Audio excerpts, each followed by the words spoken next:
Let's make some noise!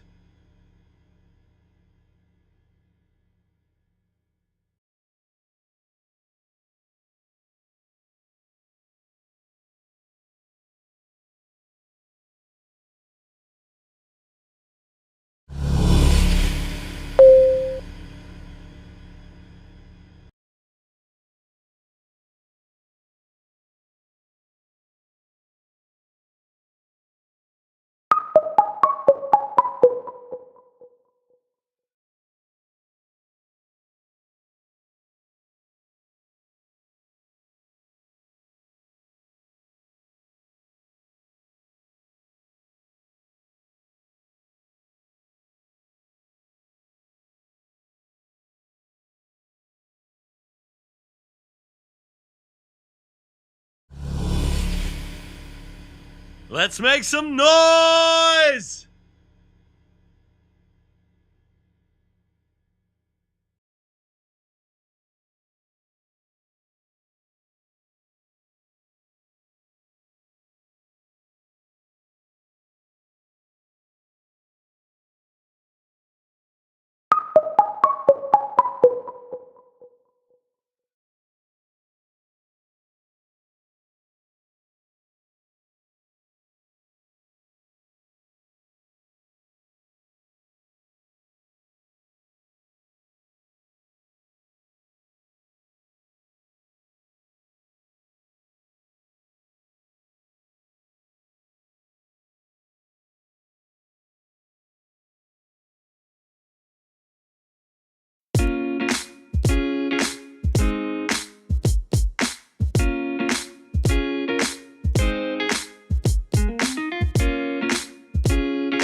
Let's do this!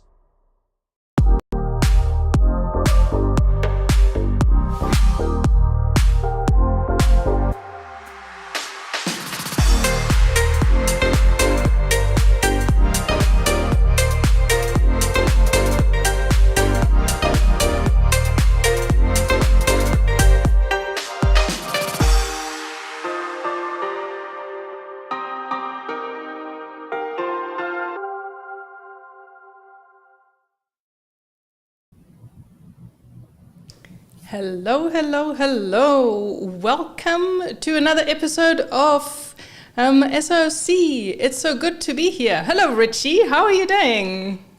Hello, Natalie. Hello, everybody out there watching. I'm so glad that you could join us. I'm doing all right. How are you doing, Natalie? Yeah, I'm good. I'm absolutely brilliant. I feel awesome. A second time in the driver's seat, so I'm feeling mighty good, actually. Yep. Yes. For everyone who missed last week's episode, we have detached from the mothership and we are flying solo and pushing the buttons ourselves. So it's exciting, for me at least.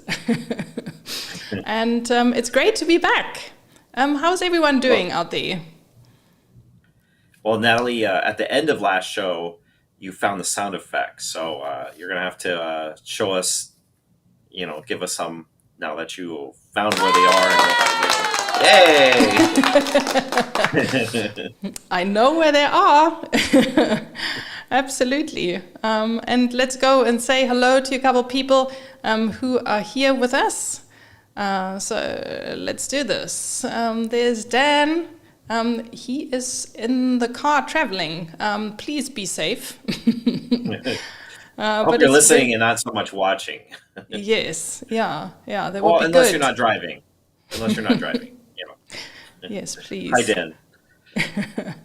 And there is Joe also joining us from Maryland. Hello, Joe. It's very nice to have you with us. And we also have Eva, who's tuned in. Thank you so much for being with us here today. We are very excited for another show. I think it'll be a good one. Well, what I want to know is the question that was asked in the run-up, which is, if you could go anywhere you've never been, where would you go? So all you guys watching, leave a little comment. Let us know if you could travel anywhere you've never been, where would that be? Yes. Yeah. We are all about travel photography today. So we thought we'd get us warmed up by thinking about far and wide places, or maybe not even far at all. Maybe it's something where you would like to go to that's nearby, but for some reason you haven't been able to make it there yet. How about you, Richie? Do you have a place that you would like to go to? Yeah, I think if I could go anywhere that I've never been, I would go to Japan. Japan. I think that'd be really neat. For a Fujifilm summit? No, probably not. It'd be neat to. I mean, I probably would never be invited, but that would be cool. But to see the culture, to see the sites, visit the Studio Ghibli Museum and stuff like that. That'd be really cool. Yes. Well, absolutely. Yeah. Let's see who else. We've got a couple of hands up for far and wide destinations. So we have Joe. He would love to go to Egypt. That sounds very nice. That'd be amazing. Yes. Why would you like to go to Egypt? That's what I want to know. I think it'd be cool to see all the pyramids and the history that's there. Yes. Yeah.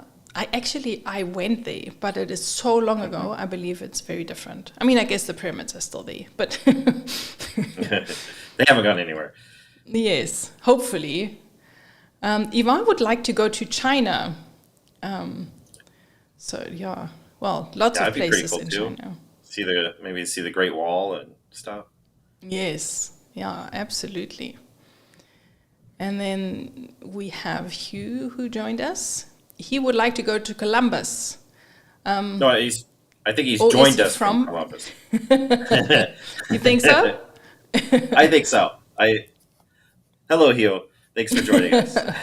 Well, do tell us if you would like to go to Columbus or if you are from Columbus. Either way. Joe says he is a history buff, so he would like to. That's why he wants to go to Egypt. Okay, yeah, Yeah, makes lots a lot of of history sense. there. Definitely, lots and lots of history, and maybe for 1 or 2 photos. Hmm.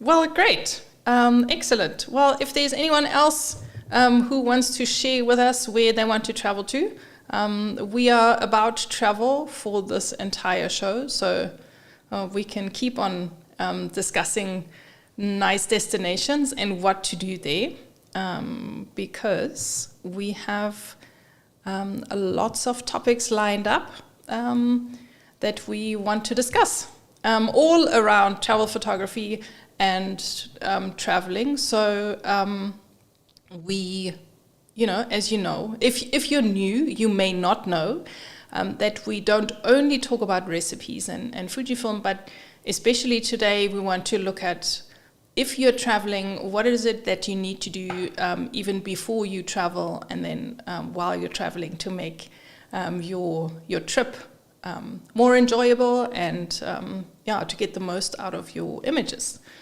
So we have a nice lineup to get us going. So should we do this?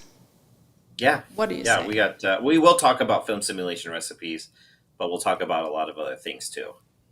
Yes, absolutely, we will. And if you are new, I think there are quite a few new people here today, which is great. Thank you so much for joining us. Do not hold back with the comments. We will go through a couple of sections. If we don't answer your comments straight away, don't worry. We've got a Q&A session towards the end of the show where we will, check in and see. So do bear with us. But we will definitely have a look at your comments and we will chat. So, like I said, don't hold back. And if you have got any questions at any point, do fire away. We'd love to hear from you. If you're new or if you are an old face. Either way. Yeah. All right. Yeah, we do this show for you guys out there, so definitely don't hold back on the comments. Chat it up. Ask us any questions that you have, especially if they're related to travel photography, but not exclusively to that. So just don't hold back. We're here for you. Use this time for your own benefit. Absolutely. Let's jump in there, shall we? We have, like I said, we've got all these different sections prepared for you. We are talking about travel photography, and in particular, we will have a look at our personal travel photography and the different sections. In the show, we are first looking at what travel photography actually is and what it entails. And like Richie said, we'll then share some recipes with you that you can use. And we will give you a challenge so that you can, test out these recipes in the next couple of weeks. And towards the end of the show, we will have a Q&A session so that you can get all your different questions answered.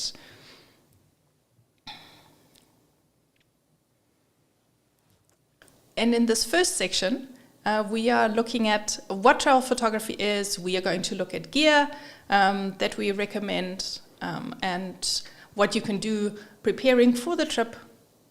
And we will share some food for thought. Sounds good. Good. I'm glad you agree. What is travel photography? Do we always ask ourselves in the different genres what it entails, what we can, share with you to set the tune. So we thought we start here. Yeah, Over so to we you, want to kind of define it for you, what our theme is, what the genre we're talking about. And so with travel photography, probably the most common thing people think of is landscapes, beautiful landscapes of the coast or the Grand Canyon or some majestic mountain or something like that. But the number one thing people probably think of the most with travel photography is landscape photography. But of course, that's not the only thing it is. And so we'll talk about all the different sections in just a moment. Yes. So, like you said, I think landscape photography is, it's just the given. So we will, definitely think about that when we also looking at different recipes that we are recommending. But at the same time, we're also traveling probably to a place that, is new to us and has sites and scenes that we want to visit. So there are points of interest that we want to photograph. So there is this and, navigating tourist and attractions at the same time. And then, each location has its own culture, its own way of doing things, or what's, for example, in this photo here, it's on a coastal town, so there's a lot of fishing. You see crab cages, those are, you can document those things that are unique to that area or region while you're traveling there. Yes, you've been to the coast recently, Richie. Yes, I have. You can see it on my shirt here. I went to Avila Beach. That's actually where this picture was captured. Oh, nice. That's very cool. So you can obviously pick up a lot of different things when you... I think that is part what makes traveling so attractive, is that you go and check out the locals and what they do, and learn some new stuff about new different places. But it's not only that, it's also maybe a very different culture to yours that you're going to see, and you meet very different people. And I absolutely love connecting with the locals or different cultures and trying to understand how they are different and what people do, how they dress, what they eat, obviously languages and everything that I can possibly pick up on. I absolutely love. The more foreign and strange, the better for me.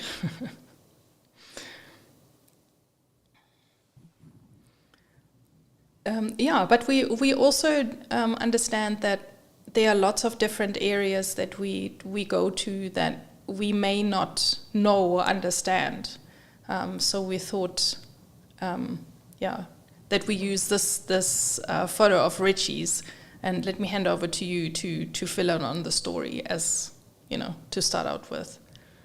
Yeah, so every place has its own laws and customs, and you want to think about, what you're doing, not just to be a thoughtless tourist that's trampling over the protected flowers or in this case, going down and getting too close to the wildlife. So you want to pay attention to what the laws are, what is okay and what's not okay for that area, and just keep that in your mind, and I guess be a good citizen, or be a good tourist and not an annoying one that just breaks all the laws or customs or whatever. You want to be thinking about how you can be good while you're traveling. Yes, and I think that applies to everything, not only the nature and the wildlife, but even the people that you may encounter, or everyday life, the shops, the streets, just trying to see how things done in that place rather than just behaving the way, especially when you're in a really far away place where things are very likely to be different. Mm-hmm. But first mostly, I think we want to experience personal stuff. This is not, when we've discussed this, when we come across travel photography articles, I think when people are talking about it from a professional point of view, and you want to get up early in the morning to get the first light of sunrise, or late at night pictures, or whatever it is. But I think we are talking about it from a personal experience, so a lot more toned down, a lot more user friendly, if you will. Yeah, so our advice isn't necessarily if you're trying to be a professional travel photographer, this is the gear you should have, this is what you should do. We're thinking more along the lines of you're vacationing with your family, with your friends, maybe even by yourself, but um, you're not doing this necessarily professionally. You may do some professional work with the photos you capture, or whatever it is. There may be professional aspects to it, but you're mixing your personal and your professional, or it may be just personal altogether. And so we want to focus it more on that angle of it, that you're going on vacation or something like that. Yes, absolutely. And just to recap what it is, because we realized as we were preparing for it that there's hardly any genre of photography that travel photography doesn't touch on, because it is almost like everyday life, just in a different place, and it is everything and anything really that you can photograph. So it's really interesting, and so we also have quite a lot of tips, and also when it comes to the recipes, it will be quite interesting. We've got a little bit of an added bonus there, so don't go anywhere, watch till the end. And there's lots of information to get you good photographs for lots of different kinds of pictures. Yeah, and so travel photography is a melting pot of pretty much almost every genre of photography all in one. So it does require a little bit extra skill set, a little bit extra practice, but we're here to help set you up for your next trip to take your best photos. Yes, and we are going to start out by talking about gear, surprisingly enough.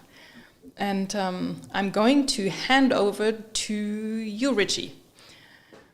Yeah, so in my experience, I feel the best kit is a lightweight yet versatile kit. And so what you see here is actually the kit I took with me to the coast. And you see that there's actually 4 cameras in there. One of them is interchangeable lens. The other 3 are not. One's more of just like a fun play camera, not really serious.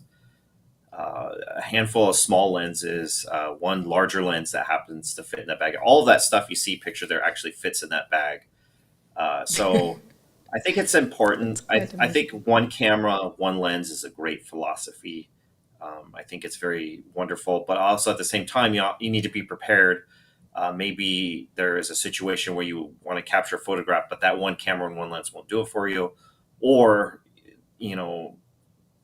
forbid something happen, your camera gets damaged or stolen or whatever it is. There could be a circumstance, and you want to have. It would be great to have a backup as a just in case, so you're not just stuck. Especially if you're on a remote spot. Maybe if you're in a city or something, you could just go to the camera store and buy a replacement pretty easily. But if you're way out in the middle of nowhere, that's not going to be an option, and you're just going to miss out on the pictures if you don't have something. So I think having something, and if it's a big heavy kit, and I've done this before where I've taken like literally everything and had like a huge camera bag that was heavy, and it just gets in the way. So something small that doesn't get in the way, but yet it's versatile enough to capture everything and allow you to be prepared is definitely what I recommend. Yes, absolutely. I mean, I'm still quite amazed that all of this gear fits into the bag, but I believe you. Yeah, and that bag is a pretty small bag too. It's pretty compact. Yeah. But I think the most important thing about all these considerations are really to know where it is that you're traveling and what kind of a trip you have ahead of you. So that will influence a lot what it is that you'll pack. But I think, this camera is a trusty one. If you're lucky enough to have it, which I'm not, but Richie is. Yeah, and even if you don't have the X100V, which is what's pictured here, if you have, the X100F or T, any of them, they're very versatile for being fixed lens. It's really all you need 90% of the time. And so, if you have this camera, you're pretty much good to go. Yes. And I use it a lot on my trip to the coast, and I use it a lot just in general. Yeah, it's awesome. But all other iterations of it are also quite good alternatives. At the same time, if you don't want to go with a fixed lens camera, you could go with something that's compact, and you can choose a couple of compact lenses to go with. So my absolute go-to is the 23 f2, but I think the range of f2 lenses are really, really good travel lenses. They lend themselves because they are so small. I think sometimes I've got the 23, the 35, and the 50, and sometimes I pack the 35, even though I don't really shoot it a lot, but just because it's so small and it fits in it hardly eats any space. So those are really good recommendations, and in addition, because they are weather resistant, they are fantastic travel lenses.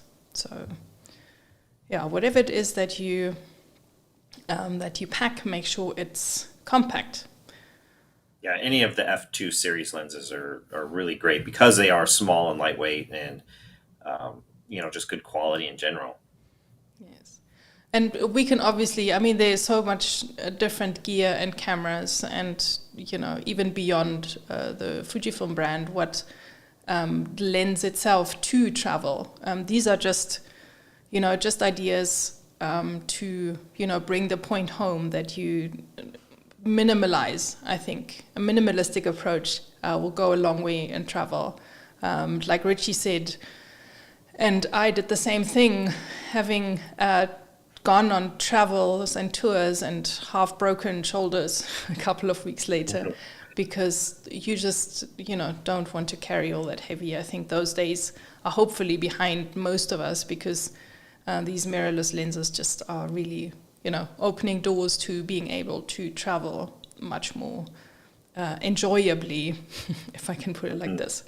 But they still need a little bit of TLC, and so there is some extra gear that you want to use to protect your camera. Yeah, I think filters are great. UV filter, which is what you see in this picture here. It's blue because it's reflecting something blue. It's not actually blue tinted. But UV filters are great for protecting the lens. I like diffusion filters. But putting something over the lens, you see that on the right, but not on the left, is a good idea whenever you can do that. Absolutely. You want to make sure not only that you make use of the UV filter itself, but it enables you to, work without a lens cap maybe, so you can shoot faster, and it will protect your gear, because you will maybe move around in areas or in different situations that you're not used to, so you don't have your normal maybe what you call it, muscle memory or whatever. So you may expose your gear a little bit more than normal. So make sure, because it needs to last throughout the trip. You don't want any first aid to have to apply to your camera while you're traveling. So just use it with care and do a little bit of work beforehand to get you set up properly. So I wanted to also mention that you can use different things, different accessories to also protect your gear. So this wrap, for example, there are also different kinds and different sizes and whatever, but I've discovered them a while ago, and I really think they are super useful. It's just a piece of cloth. They double up as a lens cleaner, which I think is also really cool.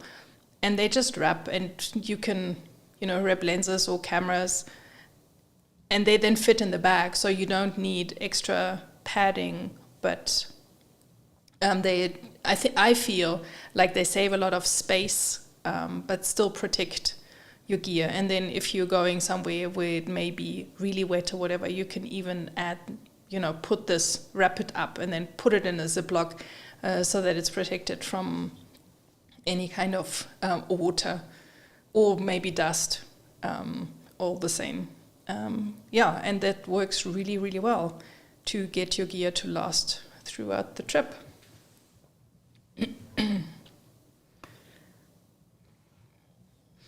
And much more important, I actually think, than the gear is lots of other things that you can do to prepare yourself. And I think we want to start this at least a day before we go traveling, that we get our gear ready. It doesn't really matter what it is at the end of the day. It's your taste and whatever it is that you have in gear.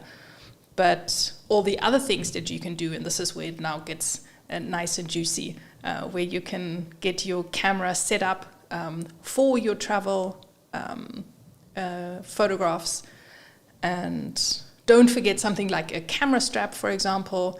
And then obviously the secret sauce is the recipes that you want to add. And we recommend that you do that beforehand, so that the moment you are on the go, or the day before even, you're ready to take pictures. I don't know about you, Richie, but I often like to take some pictures in preparation, like either, as you're busy packing bags and putting everything together, or if it's a road trip, you start packing the car, or, all those kinds of things. So it's nice to already be ready to shoot before you start traveling.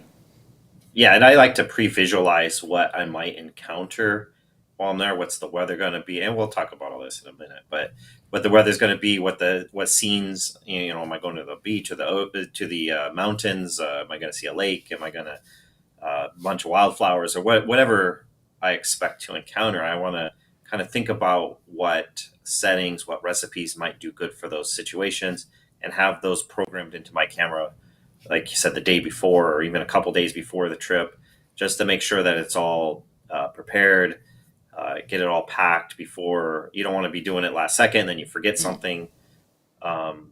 Or you don't want to be like setting up your camera, programming everything in, the day of, and then, you're not really ready to go when the picture opportunity is there. So a little extra preparation before you leave will help you out immensely when you get there. Yes. It will, definitely. And this is not everything. And especially when you're saying, don't leave it to last minute. Because firstly, you want to make sure that all your batteries are charged. And if you are in a scenario like us, for example, where we often don't have power because we are load shedding, then you want to make sure that your batteries have enough time to fully charge beforehand. So you need to start that process a little bit earlier if you don't do this on a regular basis. And you are more of a, if you shoot primarily only when you're traveling and your camera's maybe been sitting in the cupboard or something. At the same time, also, I really like having a spare battery with me, in addition to what I normally use when I'm shooting, everyday kind of stuff, because I don't want to be worried about the fact or have to, hold back on shooting because I can see that my battery is low and I don't know when I get the next opportunity to charge, depending obviously where you travel. If you're far away and if you're traveling, a lot, if you're road tripping a lot, or if you are, in a faraway place and you're not quite sure when you get opportunities to charge your batteries, just get that extra battery for, I think for peace of mind, just to make sure that you are definitely, good to go. The last thing you want to do is you are in a really spectacular place, and then you can only take one more shot because your camera's died. Yeah, and that's a really good point. And also, I had a situation. This was a number of years ago where I traveled. It was not very far. It was only like an hour and a half from home, but it was far enough. And I brought my camera. I was excited to take some pictures. I get the camera out to take some pictures, and it won't power on. And I realized that I didn't have a battery even in the camera, and I didn't have a spare battery. I didn't have any battery at all, and so I was out of luck. So having a spare with you will prevent, like, even if you forgot to put a battery in the camera, well, now you have a battery. So it's always, even if it's just a short trip, not across the country or across the world, but even if you're just going a little ways away, it's always good to grab that spare battery. Yes, absolutely. I think shooting with Fujifilm cameras has kind of taught us that we should always have at least one spare battery. But they've gone a lot, improved quite a bit, I would like to say. But batteries is not... funny story. I used to have a Sigma DP2 Merrill camera, and the batteries in there would last about 36 to 38 exposures. So it was like a battery was like a roll of film. Nice. Well, that'll teach you to limit your number of shots you take. Yep. Luckily, we are no longer in those kinds of realms, but we've moved forward in the name of technology. But batteries isn't everything that you need to think about. You also, want to have plugs, chargers, cables, and possibly travel adapters, everything that you could possibly need. Do not forget about it, because you will want to make sure that you keep your camera going and all the other setup that you need to keep running. And we have kind of like touched on it a little bit already, but it is not a bad idea to have good travel insurance. I don't know if you have any experience with that, Richie? Yeah, so this was a long time ago, but I actually was traveling, and somebody broke into my car and took the camera bag out of the car. Took everything, I had 2 bodies in there, some lenses and stuff like that. Took it, and I was out of luck. But thankfully, the insurance was able to cover everything, replace the cameras, and then they eventually found the stolen cameras because the person tried to pawn it, and I had kept the serial numbers, so they were able to catch the thief, and then I was able to get those cameras back. So then I had a whole bunch of cameras, but insurance. Oh, wow. Insurance helps. It's definitely a good idea. You never know when somebody's going to bust your window and grab your bag or whatever it is. So, yes, and even if it's just for that. peace of mind, to have some insurance, it's a good thing to think about. Yes. And moving along from hardware to software, we want to make sure that we get good photographs. There's lots of different approaches and thoughts that need to go into planning. Depending on where you're traveling, you may go somewhere far away and you're not quite familiar with the weather. A lot of the stuff is I'm sure people who've been traveling and done travel photography, they know these kinds of things. We just want to make sure that you all know what's kind of out there and what will help you. And often it's not even expensive apps that you need to buy. It's a lot of stuff that you already have on your phone, and maybe some people are not aware of certain things. Maybe the weather app is not one of those. Maybe you check that every day already anyway. I absolutely love looking at it a couple of weeks before if I travel somewhere where I know that the weather is very different, because I can get a very good idea of temperatures and also of humidity, which does influence the camera, not only your visiting experience.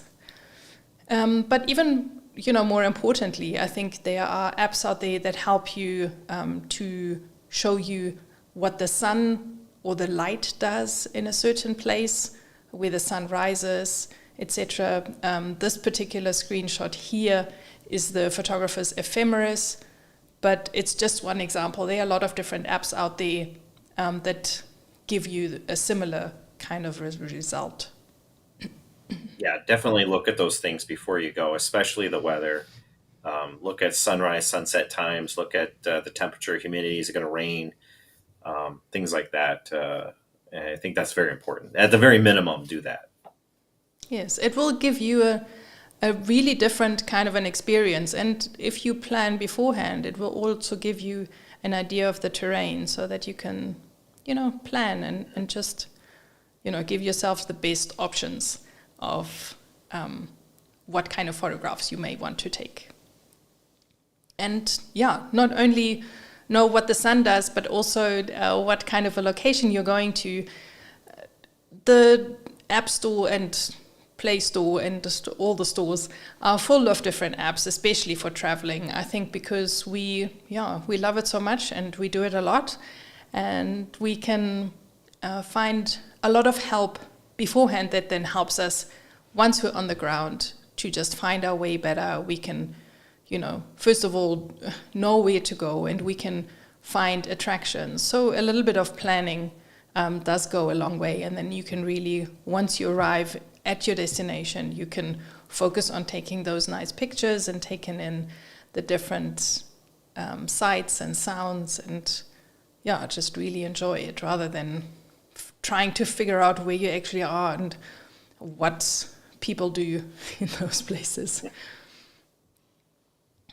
Yeah. All right, but back to some more camera talk.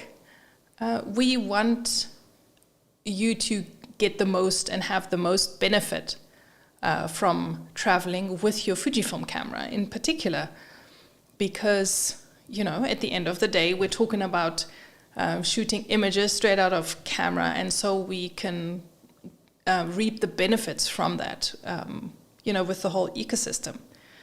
And despite the fact that whether it's the old app or the new app, and some people love it and some people don't, and there's a lot of talk about it, and but I think it definitely works, and it helps you to really incorporate that into your workflow. I think, Richie, you have it pretty down pat, the way you deal with your images, on the go or at home. I think it's important when you're traveling is to stay on top of the pictures. Don't let 2,000 or 4,000 exposures pile up on your SD card, and then when you get home, you're just overwhelmed with everything.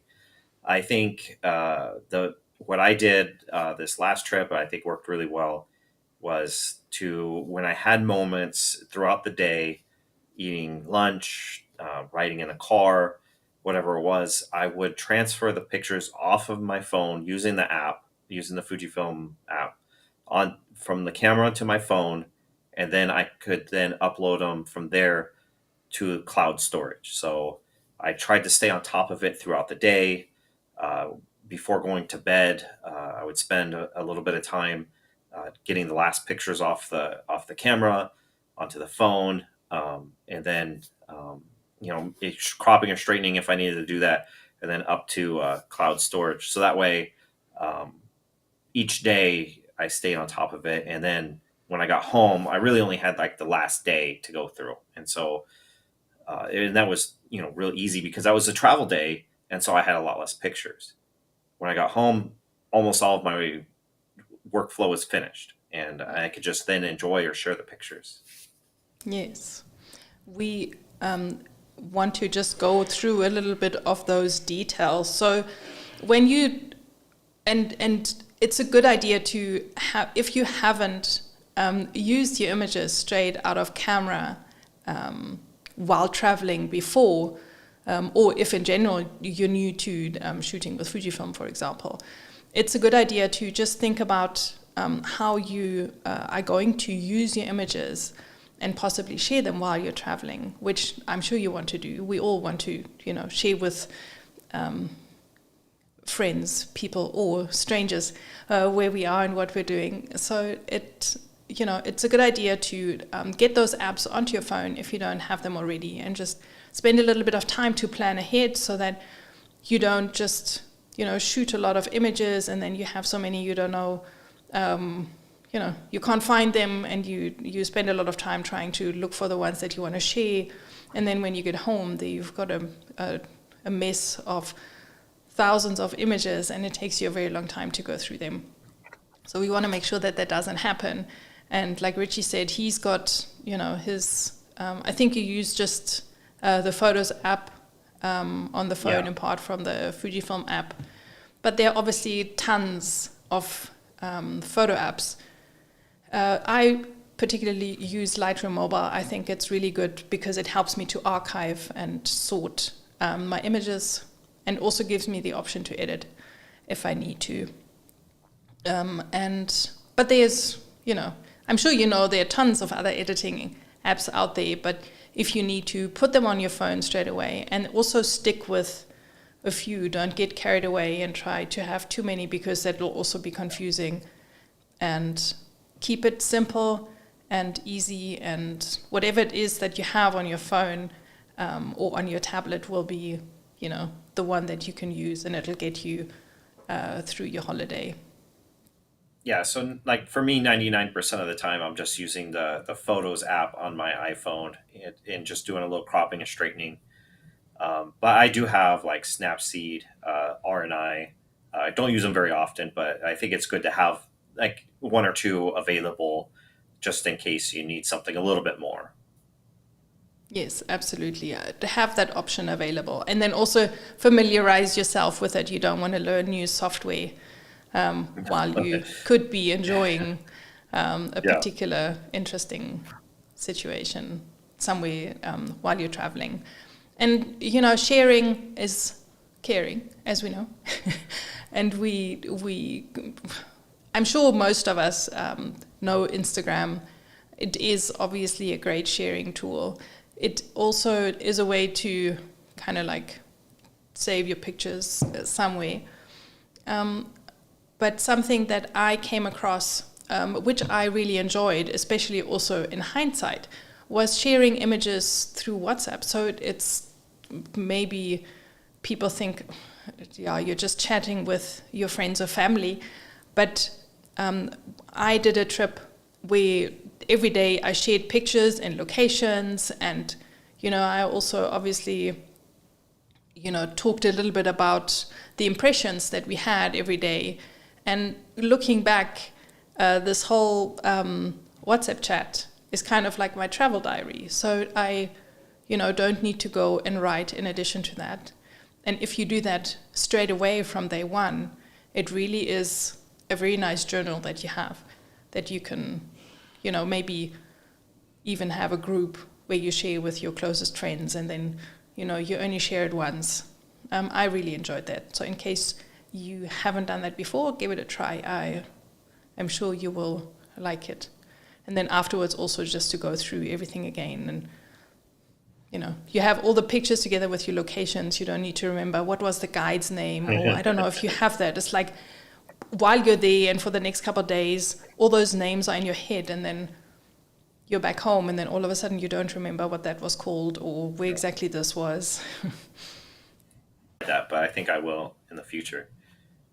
Yes, give it a try. It was a lot of fun. So, so we now have spoken about taking the photographs. We, get them onto our phones. We get them from the phone onto an app to share and to edit. But what's even more important, especially while we're traveling, is that we are backing up whatever it is that we're doing, because whether it's a phone can get stolen, a camera can get stolen, memory cards, or they can get lost, they can fall in water, whatever it is, all those horrible things that we hope will never happen. But you just want to make sure that all your photographs are safe. And if you don't go through the phone and iCloud straight away, for example, there are other ways to back up. If, Richie, I think, has this workflow that's, very seamless. And if you're in a place that has good internet, then that makes a lot of sense. But maybe if you don't have good internet, it's a struggle.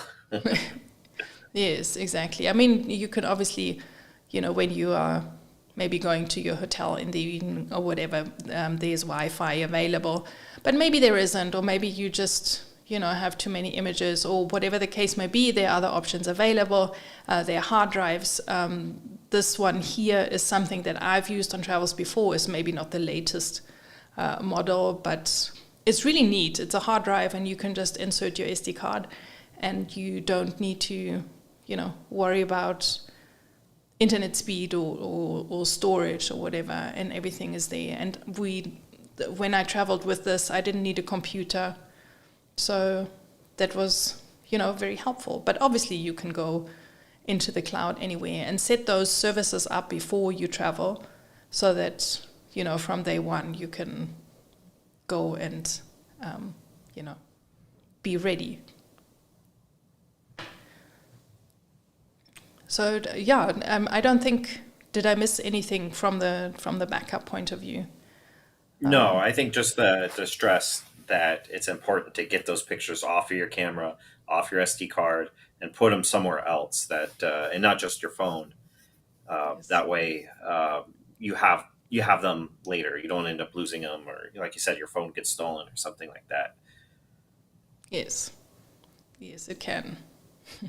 It does, especially when you're in my parts of the world.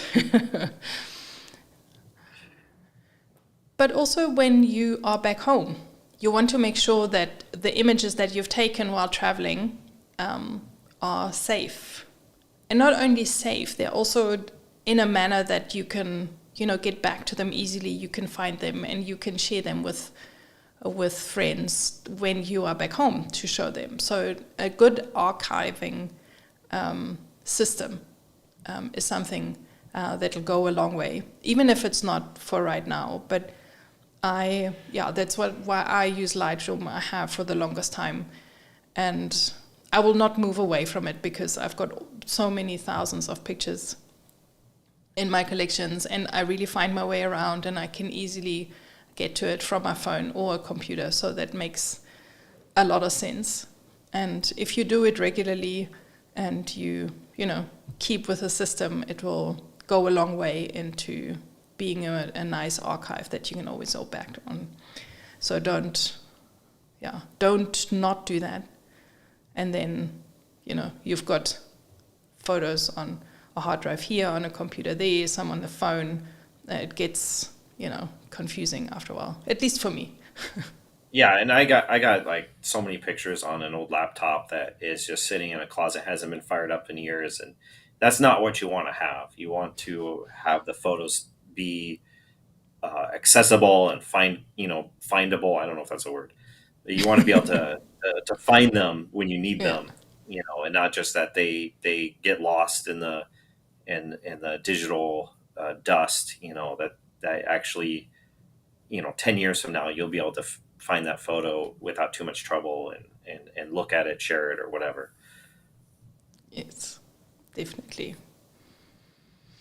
And when we're traveling, we want to take photographs with our cameras and stuff, but it's not the only way. And I think there is a good case for using also your phone for photographs. I think it happens more and more to more and more of us that in addition to our camera, we also take some pictures with the phone. And a nice plug for the Rigicam because it is a really awesome app. I absolutely love the photographs and the looks that I get with it. So if you haven't tried it yet, you should definitely give it a go. So how I personally use it, of course, this is my own camera app, but if you have an iPhone, download it. You can download it for free. But where I use it is like when I want to share a picture right away, right? So I'm visiting someplace and I want to let somebody know I was there, or just text somebody or post something really quick. I use it for that, regularly. So in here in America, we just had a holiday, the 4th of July. Lots of fireworks, barbecues, that kind of thing.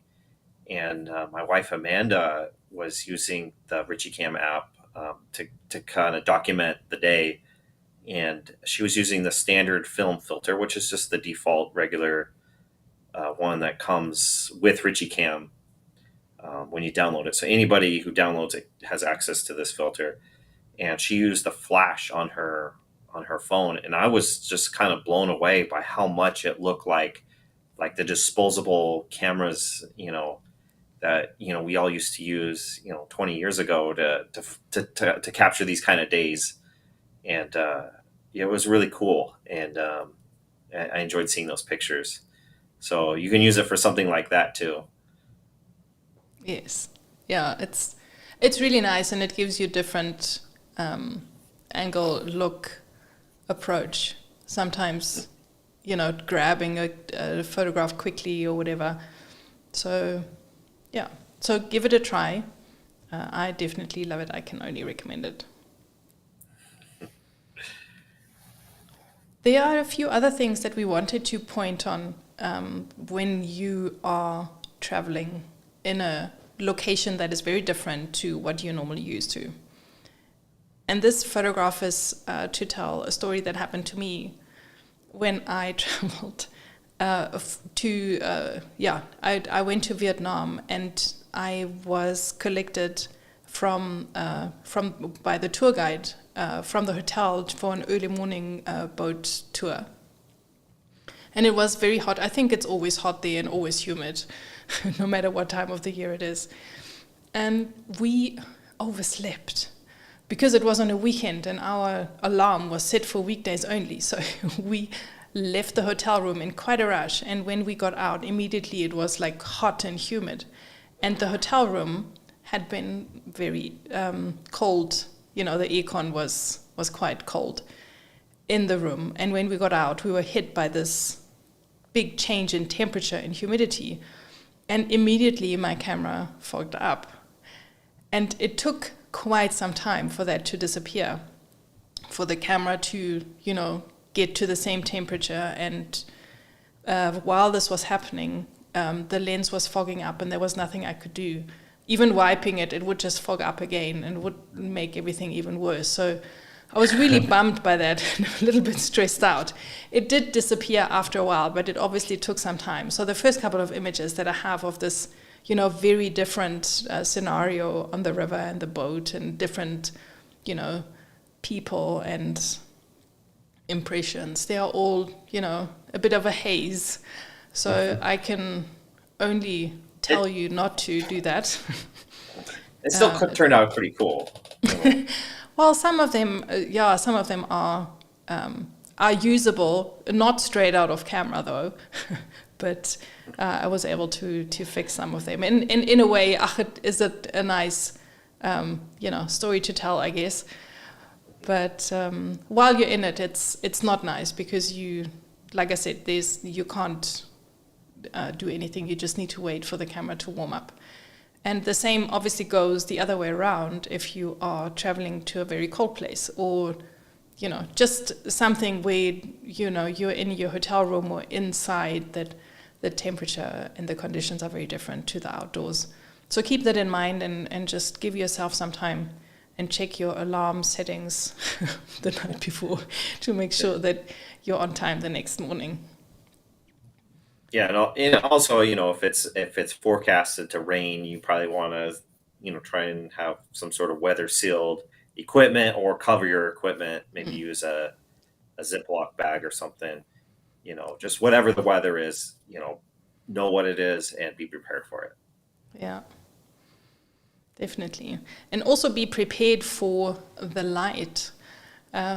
We, obviously want to chase the light and take lots of pictures of the different sites and scenes and places that we want to visit in the best possible light. But if you, you've been traveling, you will know that there are places where you will get to where you're just not in the right place at the right time. There are, you especially I think when you are like road tripping or whatever and sightseeing, where you move from place to place and you want to see certain areas, you can't be everywhere in the best light. But you don't need to worry because you've got recipes, and Rishi's done an awesome job at making some recipes that make your images look amazing even though the light wasn't. So do keep that in mind. I think we'll speak a little bit more about that later. Hey. And I think this picture here you captured with bright summer, and it was like harsh midday light. And so, yeah, is that true? Yes, it is. Okay, so yeah, when you think of lighting, you think of like golden hour or something like that. And the long time philosophy of photography is you don't photograph during the middle of the day when the light is harsh and bad, and but you can still get good results if you have the right recipe. And it could be also for not just harsh, sunny daylight, but it can be like gloomy, overcast weather or something like that. If you pick the right recipe, you can still get a good image in that bad light. Yes, I absolutely love it. And we spoke about this in a previous episode where we showed the before and after of this. I just wanted to, bring that back to the attention that it really can make a huge difference. And we will point that out later when we're speaking about recipes. We will talk about that again. But keep that in mind when maybe you arrive at a place and you had all these plans on taking pictures of this, that, and the other, and then it's overcast or rainy or whatever the case may be. And we also have other ways in which we can, not only share our photographs, but also, print them.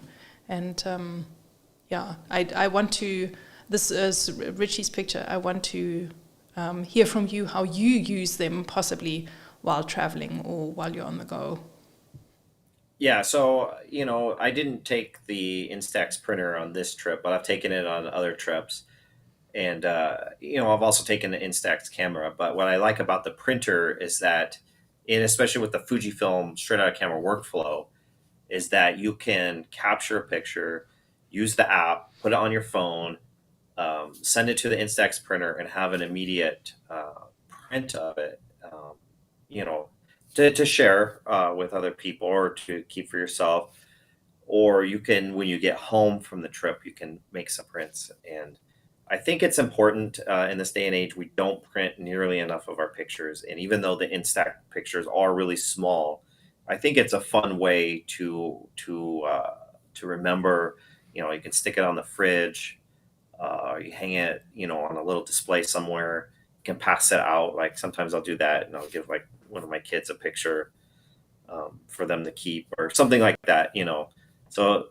So it's just a fun way to have like a physical image, which we don't have enough of nowadays. I absolutely love Instax and printing on the go. So I definitely recommend that you give it a try. I try to take a printer with me wherever I go, because I think apart from printing your own memories and having them for yourself, I think it's a really special possibility to be able to share with people on location wherever you're traveling. This is someone that I just met. I couldn't communicate with the person because they didn't speak English and I didn't speak their language. But, with hands and feet, we were able to communicate that I wanted to take a picture of him. And then in return, I then printed out that photograph and gave it to him.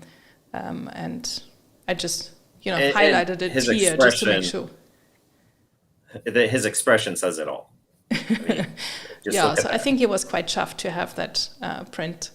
And it is a lot of fun, and it lets you, connect with the locals, and also, gives you a little bit of a thank you if people let you photograph, because we all know this can be a bit of a touchy subject.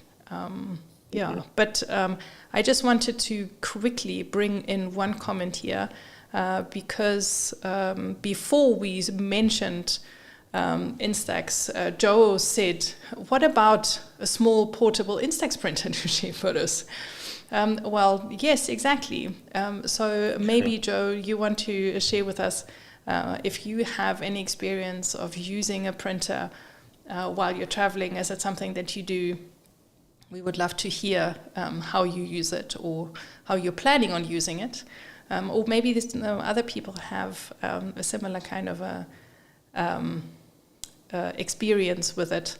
So do let us know as we are, moving on in our program, what you do and how you connect with people, with locals. It's a brilliant icebreaker, and maybe a photograph that you were not able to get without it, you can, now capture, because you've got some like ammunition, if you will, to share. Yeah, so I think that is, quite a bulk of the preparation that we wanted you to think about, to take in as you're preparing for your trip. But there's more. And first of all, there's some food for thought about safety. And I think, Richie, you have a bit of a story there for us. Yeah, so be safe. You got to be careful about what neighborhoods you end up in, or things like that. This was a stop in Santa Barbara, California.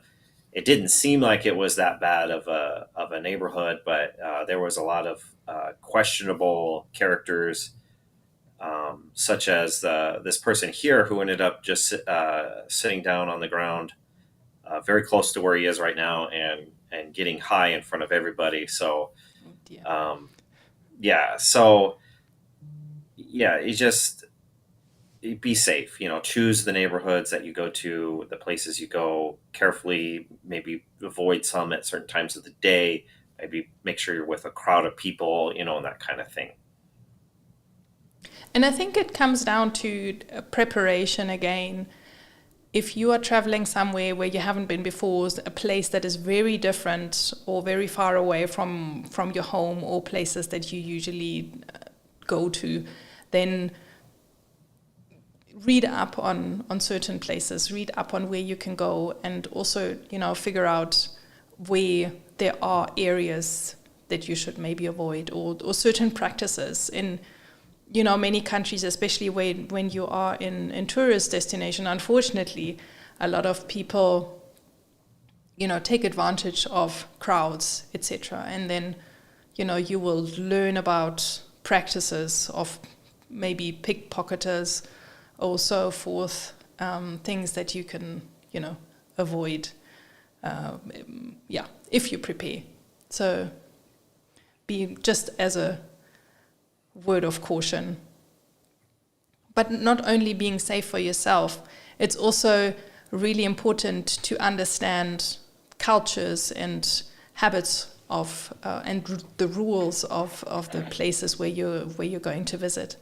So I wanted to share this with you. This was a picture that I took while I was visiting Zanzibar, and it's an island of Tanzania, and in Tanzania in general the rules are really strict about public places, so you can't take photographs of airports and any official buildings. You get into serious trouble.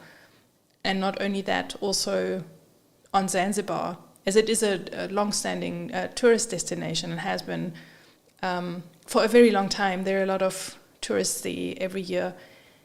And the locals really don't want you to be photographed. They don't want you to photograph them, rather. And they really take offense to it. So you don't want to upset people. And it can happen that if you take a photograph without asking for permission of people, especially because they're so beautifully dressed, then it's, very tempting. But they will come up to you and they will ask you to delete the picture. If you're lucky. It could get worse. So don't do that. Inform yourself and get to know what the rules are of the place, because you want to, just visit, and you want to make a not really good impression, but you want not to spoil it for the people who come visiting afterwards, and just respect the people that actually live in the place that you're visiting.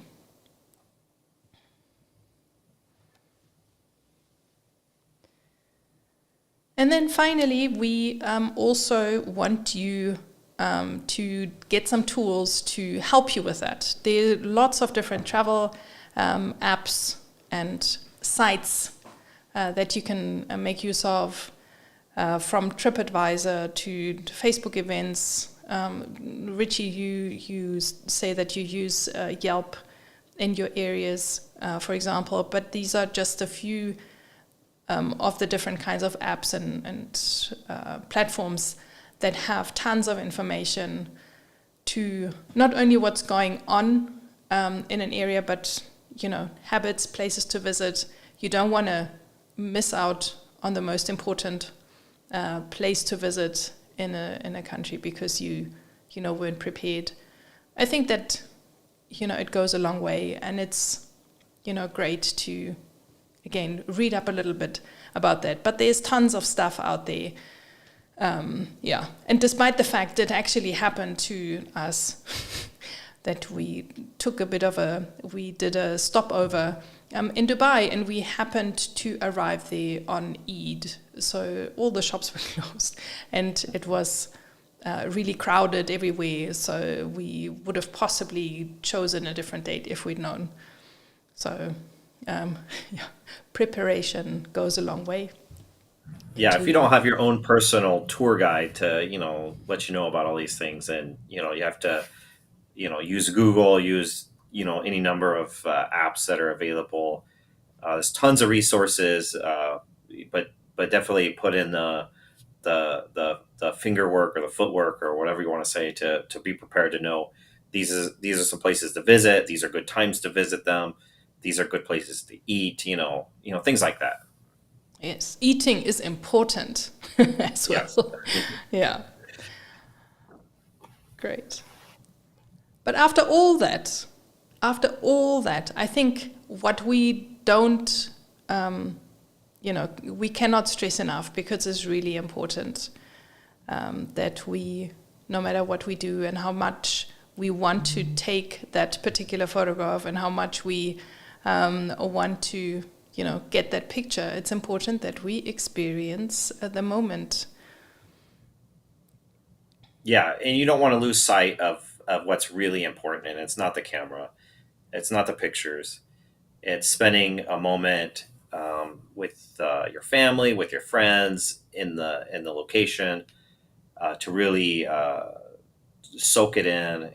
And I think of the movie Walter Mitty, where the photographer doesn't take the photo of the ghost cat, and if you've never seen the movie, you have to go see the movie today, right after the show. But if you have seen the movie, you know exactly what I'm talking about. So the experience, the moment is what matters. And if you happen to get good pictures while you're in that moment, that's great, but don't let the camera get in the way of what's truly important, which is, like I said, the place you're in, the people you're with, and that kind of thing.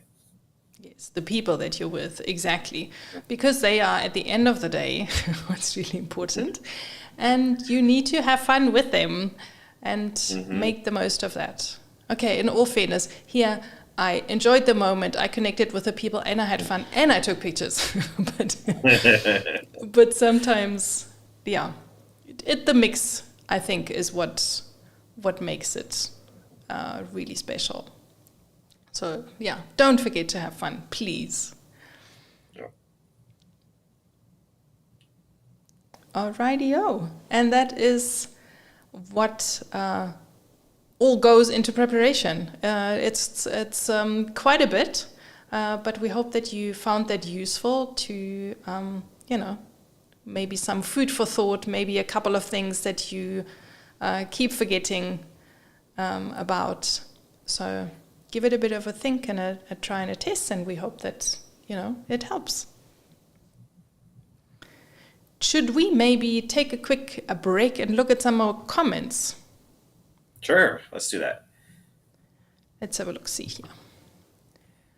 Who else has been out here? Because I saw that, so while we were talking to Joe, he thinks that's a great prep info, so thank you. I'm glad that thank you. It helps. He also said that his Instax is on the bucket list. So hopefully that will come through. Yeah, definitely get one. They're a lot of fun. The film is not cheap, but it's a lot of fun. Yes, definitely worthwhile.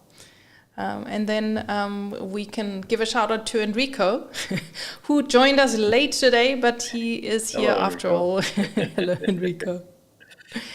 And he has a question. So I thought let's have a look at that, because we were talking about editing apps, and he's looking for an Android app that can losslessly crop and rotate.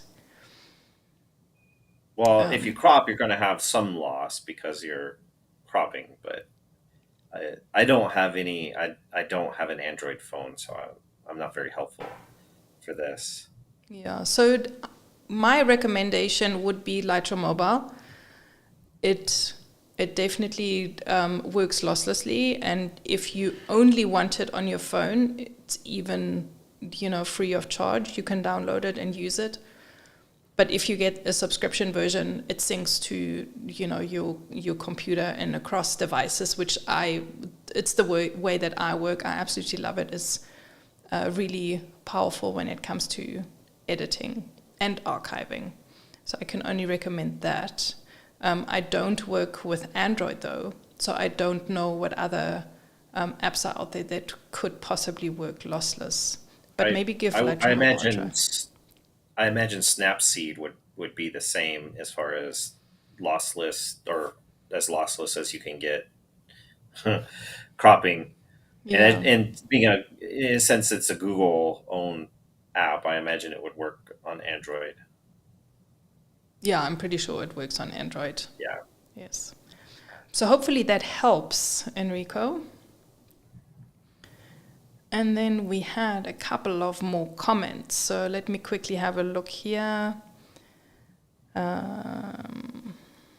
So what we got there? And since we don't have anybody behind the scenes to pull these up for us, we're having to do it on the fly. Yes. Yeah, so bear with me a little bit. But I believe Torsten has a new lens. Congratulations. That looks very exciting. The XF8 3.5 is a fantastic, I believe so, travel lens as well. So that sounds very good. If you do real estate photography, I imagine that's going to be in your bag for sure. Yes. And we have someone else here. Today's the day of days. Hold on a second. Where was he? It was Thomas. He was also shooting with the 8mm. So that's very exciting. Please let us know how you're enjoying the lens. And there's some, chatting between the two of them. They sharing some pictures in the Fujifilm in Germany already. So that is very nice. And then, Ivar says that he's received travel tips from Blurb. So clearly we are right on the button when it comes to talking about travel photography. And Jorge has got a recommendation for apps. Okay. US travelers will enjoy these. They are Road Tripper and Free Roam. I'm not exactly sure what they do, but if you're in the US and you're traveling, check them out. Yeah, I'll definitely check those out. Yes. Thanks for the tip. Yeah, absolutely. And then I have to give a quick shout out to friends of mine who've joined this evening. I'm very happy that you managed to join in. I'm glad that you are enjoying the show. It's great to have you here. Thank you. Cool stuff. Thank you guys. Keep the comments going, and if you have any questions, shoot them our way. We are here to answer some more questions a little bit later. I think let's carry on in our program. We have the juicy bits to come. We want to talk about recipes for travel photography. We have Yeah, and collected a couple, and Richie, go ahead. yeah, certainly these are not the only film simulation recipes to use for travel photography, and they may not even be, the absolute best for travel photography, but they're really good for travel photography, and we would like to point them out and recommend them to you and challenge you to use them. So the first one here is 1970 summer. I love this recipe. It's for X-Trans 5, X-Trans V. So if you have an X-Trans V camera, make sure that you give this recipe a try. I think you're going to love it. Um, the next one Yes. is Elite Chrome 200. It looks kind of like a more of a budget or consumer grade slide film from roughly the 1990s, early 2000s time period. I've shot with Elite Chrome 200. It's like a cheaper version. It's Ektachrome, but it's like a little bit cheaper version of it that you would find in the stores. If you went to the drugstore at Kmart or wherever, you'd be able to find this film and pick it up for a little bit less. So a lot of people would use it when they traveled just because it was a little bit less money. And the recipe looks really good. Yes. Fujichrome Provia 100F, another slide film aesthetic. This one is cooler, while the other first two recipes and also the last one we'll get to in a second are more of a warmer rendering, more Kodak rendering. This one has got a cooler rendering, so it's definitely more bluish, and so it'll add a little bit of versatility. So the Elite Chrome 200, Fujichrome Provia 100F are for X-Trans 4 cameras, then particularly the X Pro 3 and newer. You can also use them on X-Trans 5, but just know that blue renders a little deeper, so you may want to adjust the color chrome effect blue down one notch if you're using it on X-Trans 5. And then finally, we have Kodacolor VR, which you can use on X-Trans 3 or XT3, XT30, and you can also use it on the newer cameras, but you want to set clarity to 0, pick a grain size, and set color chrome effect blue to off for the newer cameras. But if you have an X-Trans 3 model, XT3, XT30, that's the recipe you'll want to program in. Kodacolor VR. It's got a classic Kodak print film aesthetic. And it's probably, of the recipes, the most similar to 1970s summer. So if you're feeling left out because you can't shoot with the 1970s summer, well, Kodacolor VR isn't that far off from it. It's fantastic. So that's a nice, summary of all the different recipes. We're going to have a look at some sample images and then get back to the pros and cons of each of the recipes. So let's have a look what your images could look like if you're shooting with 1970s summer.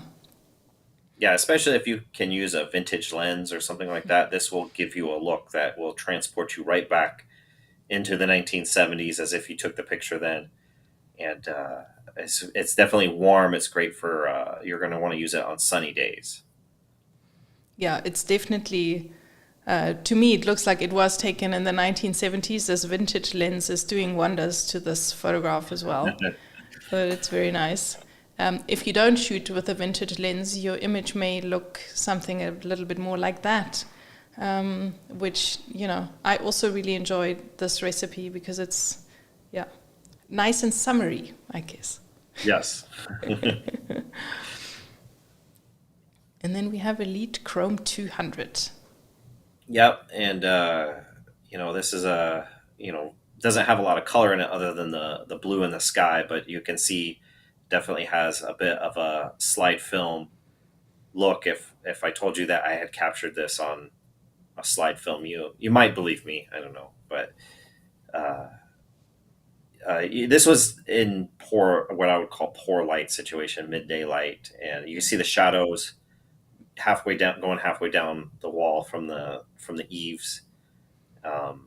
So you could kind of see how, we'll be talking more about this in a little bit, but you can kind of see how this recipe did in a poor light situation. Yes, I really enjoy that it is so versatile. It's quite clean and straightforward. So I really enjoy shooting with it. You can keep this recipe in your camera and shoot all sorts of situations, and you will always get something really, really nice. So it's handy to have one of these kinds of recipes at your disposal. And Fujifilm Provia 100F. The person you're seeing in the photograph is photographer Dave Wyman. He's written a few books and does a lot of tours and that kind of thing. And it's so this recipe is more of a cooler tone. It's going to tone down extra warm images. So if you're photographing in golden hour and it's too golden, you can use this recipe to kind of tone that back. Or if the light is just overly warm, like artificial indoor light or something like that, you can use that to counterbalance it. But it's got more of a Fujifilm colors as opposed to the other recipes that have more of the Kodak colors. Yeah, absolutely. And here's a good example to let you know what an image looks like if you don't tone down the color chrome effects blue, because this was taken on the X-T5, and the blues are quite a bit bluer than they are in your image, Richie. Yeah. So this is possibly, I'm not saying that I don't mind it, but you can, especially in the water, you can definitely tell that it's very blue. But I still enjoy the clean look that it gives me. And that film, Fujifilm Provia 100F, does make blue really blue. If you've never shot with it, then that's something to know. If you have shot with it, you already know. But I have a picture that I really like. That was the Hancock Building in Chicago, way up high. I don't remember 20-something floors. They have like a place where you can overlook the Great Lake that's there, and it was just a blue sky day with all that blue water, and then the reflections in the glass of it. It was a lot of blue in the image, and it came through when using the Provia 100F film. Okay, nice. And not so much blue in the last recipe, Kodak Color VR. Yeah, it's going to give you a more vintagey, retro negative film look. And so it's going to be, recipe is warmer, more Kodak colors. It's really interesting. I like using this recipe a lot too. Yes, and I wanted to share with you that when I took this picture, when I looked at the result, I must say that I was almost taken aback, because this picture reminded me so much of something that I would find in the slide selection of my dad's photographs when he was photographing on holiday or whatever. And this one in particular just reminded me so much of the colors that I would see. It was quite phenomenal. So I absolutely love this recipe. Give it a try. It's going to be really nice to use. So let's have another look at the, I don't know if we can call them pros and cons, but good situations and the kind of situations where you should use all the different recipes, starting out with 1970s summer. Yeah, so just like with film, you would pick your film based off of the lighting situation that you expected to encounter, and some films are better for this light or that light or this scenario, that scenario, and you would have to be careful with your film selections. Film simulation recipes kind of work similarly, where they have areas where they work really well and other areas where less so. Some recipes are more versatile than others. So in 1970 summer, it's going to give you that retro warm Kodak aesthetic that's going to transport you back to the 1970s. It works best in sunny daylight. And if you're photographing in artificial light, it's going to give you way too much warmth. And you might like it, but you probably won't. So I would avoid this recipe in artificial light situations. Yes, but where it will help you is if what you're photographing is not warm enough for you Yes. liking. If you use this recipe, it'll definitely give you a much warmer look. It's going to feel like it's summer, whether it is or isn't. Yes, exactly. And then And Elite then, Chrome 200 works a little bit differently. yeah, it's also going to give you kind of a retro film aesthetic, but a much different era, more like 1990s, 2000s. It's got lower contrast. It's great for capturing a family outing or anything. It's pretty versatile. Um, if you're photographing in incandescent light, it's probably not going to give you the best results because it will be overly warm. But otherwise, it's a really good recipe. I think if you haven't used it yet, I think you're going to appreciate this one.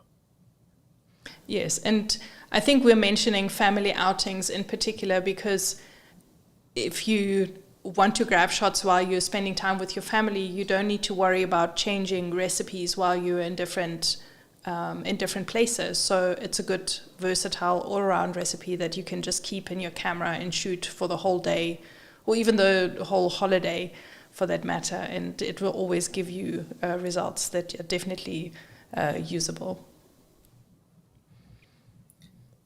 And then Fujichrome Pro Via 100F, we mentioned that it has a cool color cast, and I thought it was important to include, or we thought it was important to include, a recipe that is different than the others, that has the counterbalances. So when you are in a situation where you do need a cooler look because of light is warm, we wanted to have a good option for you. And so, but this recipe is also good for bright, sunny daylight. It's good for a day at the beach, to really pull out the blues in the scene and that kind of stuff. But if you are using it in cool light situations, it's going to be very cool. So I would avoid this one if the lighting isn't at least a little warm. Yes, unless you want your photograph to be super cool. Yes. But we've included that. You will see just now when we move on to our challenge, which we haven't forgotten about. You will appreciate that we've included different recipes with different color casts to give you the options to work with maybe bad light situations on location, or just different situations to the ones that you've experienced, that you've hoped for, to tune your pictures to something that you enjoy a little bit more. And I think we've mentioned that with Coda Color VR already, that it is kind of like another version of 19 Summer, just for another kind of X-Trans 3 cameras. Isn't that right, Richie? Yeah, and you're going to get a negative, kind of a retro negative film look, and maybe kind of 1980s-ish. It's going to give you a warmth and contrast. For the people who have X-Trans 4 cameras or X-Trans 5 that have clarity, that pause slows you down a little bit. And I like using that pause to slow myself down. But sometimes, occasionally, you find a situation where you want to fire off a bunch of shots, and the clarity kind of gets in the way of that. But this recipe, if you're using it on the newer cameras, doesn't have clarity. It's not going to slow you down. So it's really good for uninterrupted shooting. And kind of like the other ones that are warm, it's not really good for artificial light situations. If the light is overly warm, it's going to produce an overly warm picture. Yes. Would you be able to use this recipe on a newer camera, Richie? Yeah. If you have a newer camera, if you have an X-Trans 5, you just got to know that the blue is going to render a little bit deeper, and there's not anything you can do about that.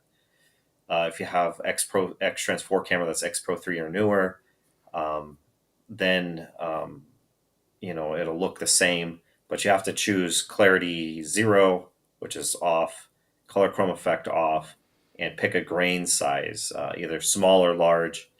I guess just depending on how you feel about it, you can pick whichever one you like, and then you can use it on the newer cameras. Great. So these are the recipes that we would like you to shoot with over the next couple of weeks. And we have some more details in our challenge that we worked out for you. So as always, we just want you to shoot with those recipes. Whether you are actually traveling or not, we leave that up to you. Obviously, that depends on your schedule. But please use these recipes in different situations and test them out. And hopefully there will be more than one recipe that you will like and enjoy. And just share those, and share also in our Q&A show at the end of the month what you felt, what you experienced, what you like, and which recipes you may have liked more than others and why, to feedback to us, which also helps and maybe is interesting also for other viewers to just see what other people get up to and what they shoot. Yeah, so our first and most important challenge for you is to pick 1, 2, 3, or all 4 of the recipes and give them a try, shoot with them, and see what happens. Yes, but... And we will be doing the same. Pardon? We are doing the same. We are doing this. We're not just asking you to shoot with them. We will be shooting with them ourselves as well. Yes, exactly. And we are giving you the option to add a layer to that, to ask you to use these recipes to create something out of what is maybe, an unfavorable lighting condition is very politically correct. But I think if it's just really bad light, that you are somewhere where it's just not right and you want to try something different and make something of a situation, grab one of those recipes and see what they give you, and maybe they will help you create a better picture. Yeah, so it could be harsh midday light, it could be like really dark overcast, or whatever it is. Just if the lighting is really good, that's not the challenge. When the lighting is not very good, and maybe it's a time when people would put away their cameras, or in the case of when I traveled, there were some other photographers who said, "Oh, I'll just use the software to replace the sky, or whatever it is." Instead of that, use a film simulation recipe, and the challenge is to try and create an interesting picture during that harsh light or dark light or unfavorable light, whatever it is. Yes. That poor light situation, try and create an interesting picture using one of the recipes. Yeah, you will be amazed what may come of it. So don't be deterred by the bad light. And then lastly, we've also mentioned this before in the show already, that we really want you to get printing. So we thought, why not challenge you to create an image while you're on your next trip or wherever it is that you're going to use these recipes in, and create an image that you will print and frame. And I think we know that we want to print more, and we should print. And a lot of people, say that it improves your photography. What we want you to do is that you take the image, the straight out of camera to print. Because I think we often still, come across people saying, I use the straight out of camera to share straight away, but not necessarily to print. So we want you to experience, the going all the way from taking the picture to sharing it, and then also to print it and to see how good the image actually is, that it really stands a print and frame it. So we want to contribute to you having another print on the wall from a series of images that you've created on an upcoming trip. And I've received feedback from several people that have told me that they use the recipes, as you said, to share on Instagram or social media. But then when it comes to printing, they take the raw file, they put it in the software, and they edit it differently for when they print. But what I would really encourage you to do is to print a picture that is straight out of camera using a film simulation recipe, because I think people are would be really surprised by the quality, how good it looks. I have pictures on my walls that are straight out of camera JPEGs from my Fujifilm cameras, um, that were captured with recipes, and they look really amazing as large prints. Not just small prints. But so the third challenge, and this is like an extra challenge. If you're really feeling like you need to be challenged, is to take one of the straight out of camera pictures using one of the recipes and print it and frame it and put it somewhere in your house or in your office or something like that. Yes. And then we want you to share those images with us, only digitally. We don't want you to send us your print, but the images that you used to make the print, or whatever other images you used with the recipes or in the challenges. And as always, upload them to the usual folder, scan this, grab a screen grab or whatever it is. We will share the link also in the description and in all the other communication that we will share over the next couple of weeks, where you can upload your images. And do that, please, by the 25th, the Tuesday before the next show, so it gives us just a little bit of time to go through the images and to get them ready for the show, so we can share them also with the other viewers and show what everyone's come up with making with these recipes. So please share. And don't forget to include the name of the recipe that you used in the file name, so that way we can know which one's which. Yes, exactly. And while we are on this, there is Jorge, who says he found that SOC prints are amazing. I've gone to 16 wide and have zero issues with the qualities. So yeah, that's great. Absolutely fantastic. So we will be on the lookout for one of your images, definitely. And hopefully a lot of other people will also give this a go. Yeah, and I have like 2 feet by 3 feet wide prints that still look really good. I think that may be a little big for maybe like the 16, X-Trans 1 or 2, or the 16 megapixel sensors, but if you got X-Trans 3, X-Trans 4, or especially X-Trans 5 with a 40 megapixel sensor, there's plenty of resolution there for 2 foot by 3 foot print, and they'll still look good. Yes. So we can't wait to hear your experiences with that. Mm-hmm. But moving on, we've talked about a little bit of a special treat, if you will.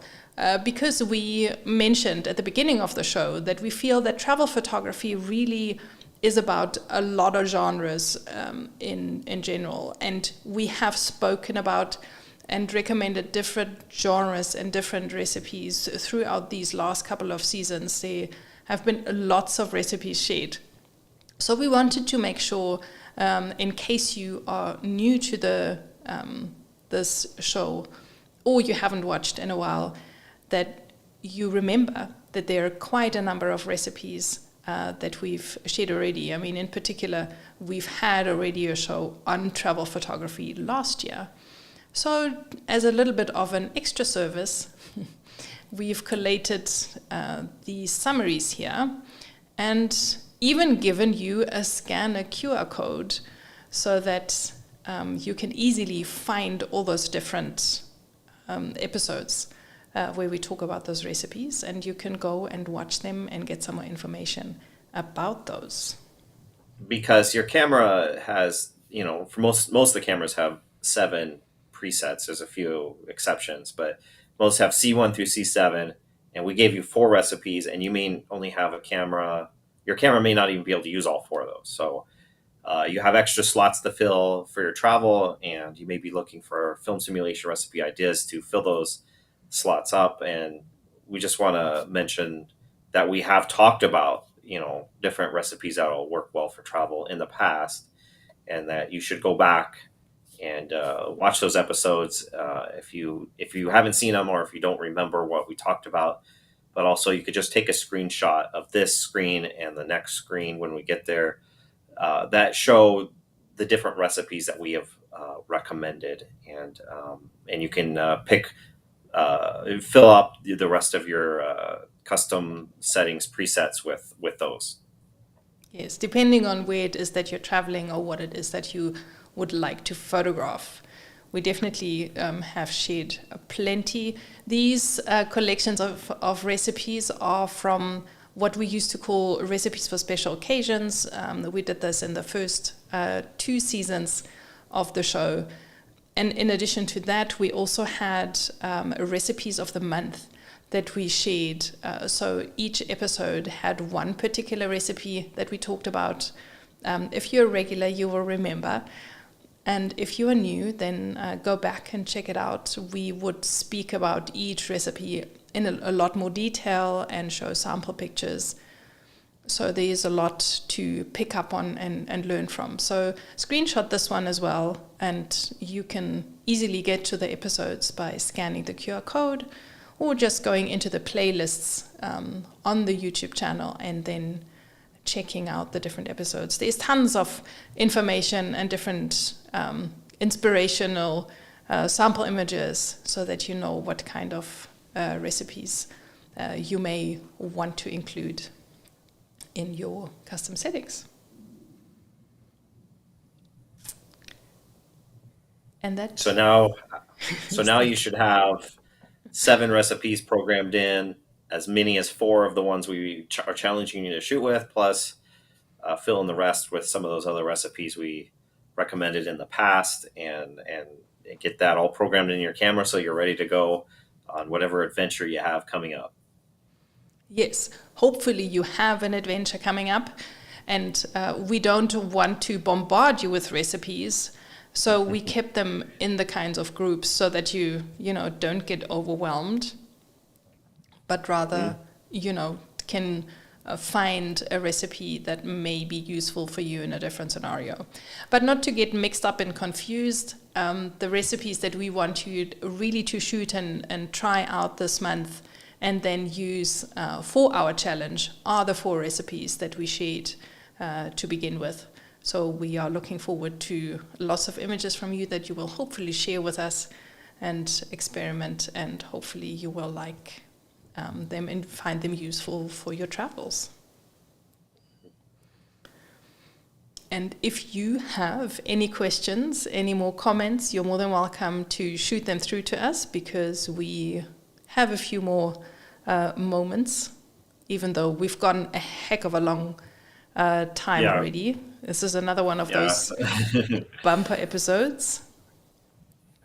Yeah, we're coming up on the 2-hour mark, so we appreciate that you've hung around with us and continuing to watch. And if you have anything to ask or say or comment, now's the opportunity.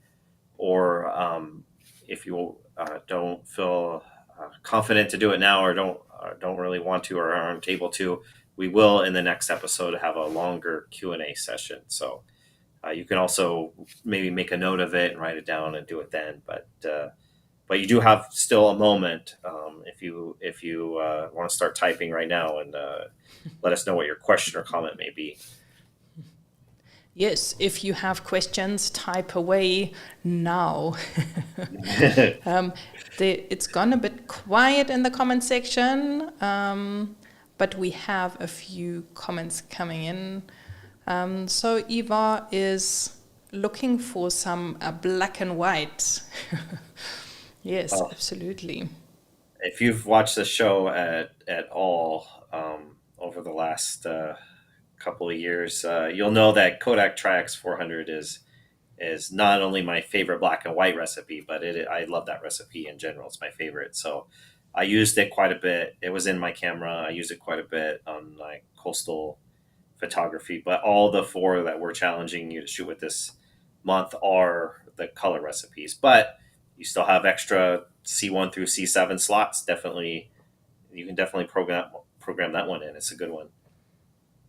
Yes, it definitely is. we have a request to bring up the recipes again. So let's do that here. So Hugh wanted to know what the recipes are. You can see them here, you can screenshot them here, but we will also share them in the description and also on the landing page. In case you don't know, there is a website, sooc.live, that we always update with the latest info, recipes, and the latest shows. So everything you ever need to know, you will find on that page. There is also an upload link. So if you need something, you're not quite sure where to find it, sooc.live will get you there. Yeah, and all these recipes are on my website, fujixweekly.com, and in the Fuji X Weekly app. So if you don't have the Fuji X Weekly app, right after the show, make sure you download that. Yes, definitely do that. And then we have a question from Thomas. He's asking, what recipe should I save first on my new X-T5? Well, congratulations on the new camera. And I think, I think we have a recipe for X-Trans 5 sensors, so why not go for 1970 summer?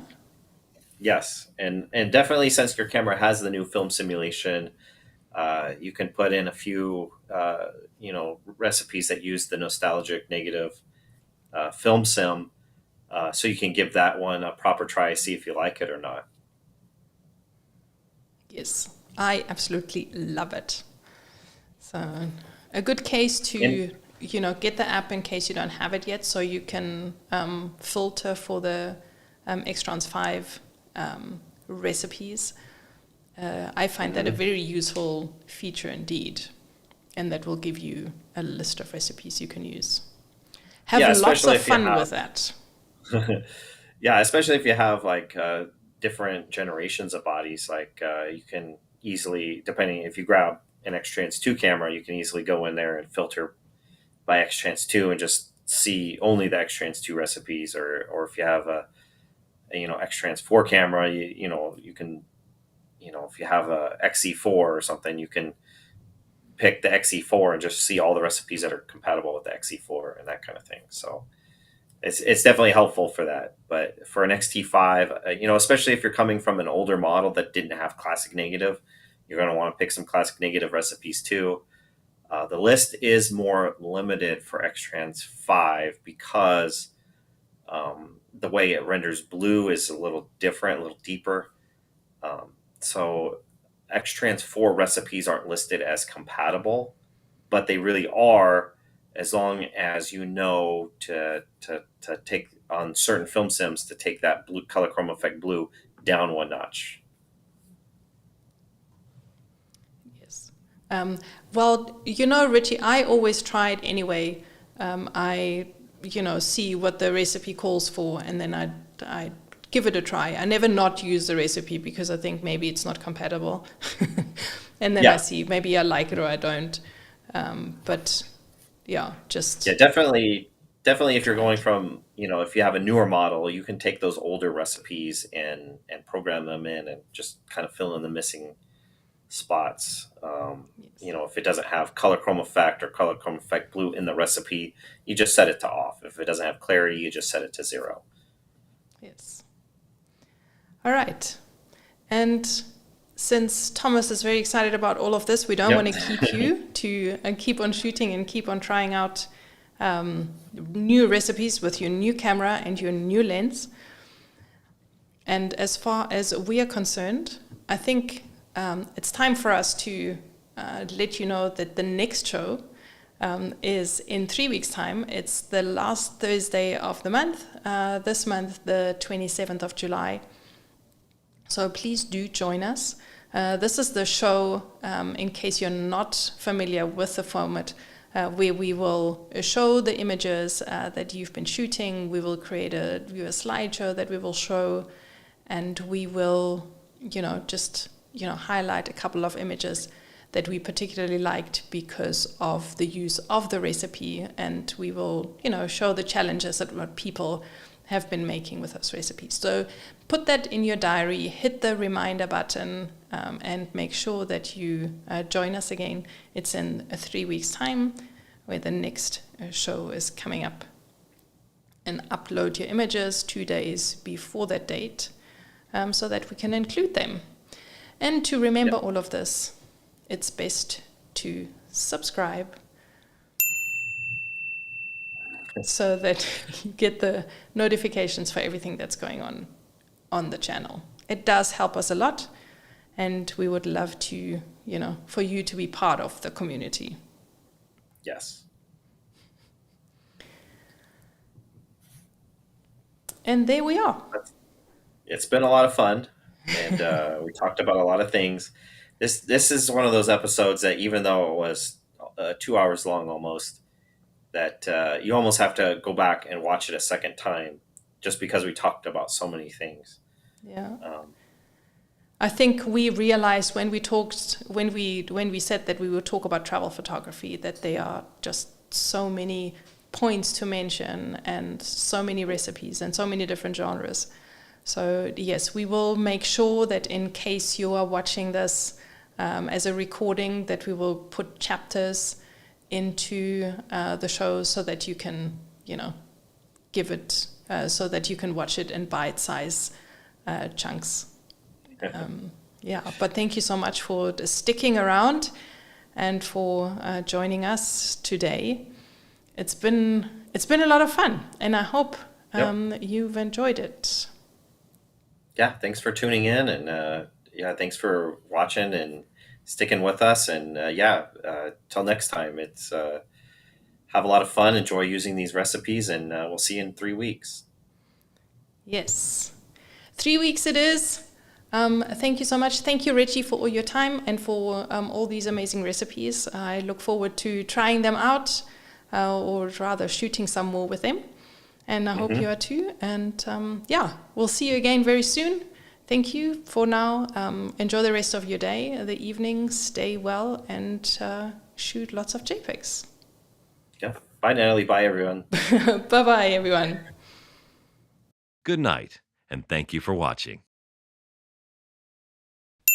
We hope you enjoy the show.